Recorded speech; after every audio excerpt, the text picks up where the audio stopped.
Good afternoon, Mr. Kesey. Hello, please take a seat. Thank you. Today I would like to speak to you about your novel, One Flew Over the Cuckoo's Nest. What would you like to know? What were your intentions when using the fog in this novel? I'm not quite sure I understood it.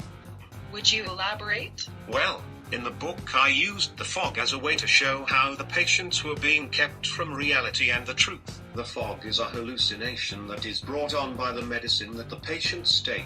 Oh, I saw it as more of a tangible fog that rolled in the ward and everyone just ignored it because it was always there. No, the fog is one of Chief Gromden's many hallucinations throughout the book. Nobody else on the ward can actually see it, and so they don't react to it, because it isn't there. Oh, I see now. But why use fog? What is so significant about it?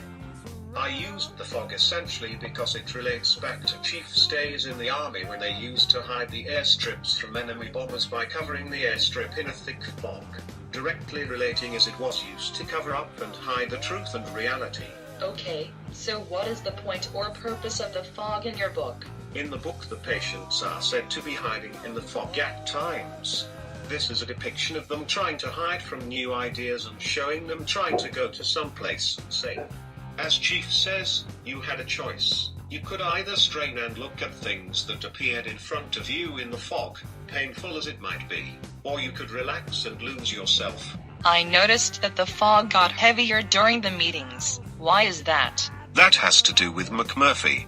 When he enters the ward and stirs things up, the big nurse has to try and bring all the patients back to the reality that the ward has set for them.